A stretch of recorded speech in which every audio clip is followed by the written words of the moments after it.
Continue where we left off, friars. The last question, the last two questions of your document. I want to give you this example, an example that I often know that it helps understanding the incarnation, this teaching of our faith.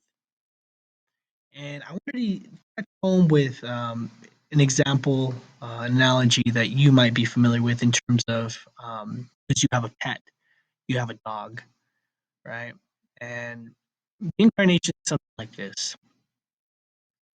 You have a dog, you love your dog, obviously, and you take good care of your dog. But say one day your dog wanted, your dog got lonely, needed a companion, right?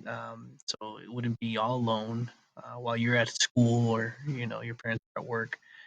Would you be willing to become a dog so that your dog wouldn't be lonely and it could have that companionship? And most of you would probably say, "Yeah, sure, why not? I'd be, willing to become a dog." I'll take it one step further. And let's say your dog was in need of a heart transplant because for whatever reason, and you're already a dog in this scenario, would you be willing to give your dog your heart? Meaning that you would die, your dog would live.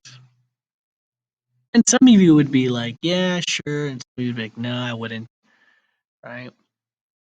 And the last example there is if your dog was starving to death, would you be willing to allow your dog to eat you, become food for your dog, so that your dog could live, yet you would die? The last one's a little weird, right? It hits the point. This is exactly, gentlemen, what Jesus did for us, right? He became one of us, right? God became man. He became one of us. He dwelled among us. He taught us what it meant to be human, what it meant to be children of God. And he took it one further. He laid down his life for us so that we would live, right? So that we would live and have eternal life, living in this life for all eternity with God, with him, namely.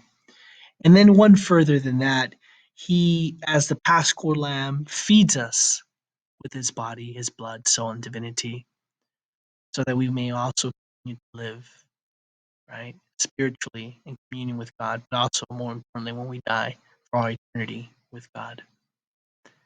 So this is what I wanted to leave you with, and that's the example. And then now you're going to go ahead and create your own example of the incarnation, right? You could use video games, you could use TV characters, comics. I don't know, whatever you want to use. Just come up with your own analogy, your own example of the incarnation, right? May God bless you. May God keep you. May He show His face upon you. May He be gracious to you and give you the grace that you need to become the man that God has called you to be. God bless you, gentlemen. Until next time. Be safe, be good, be holy.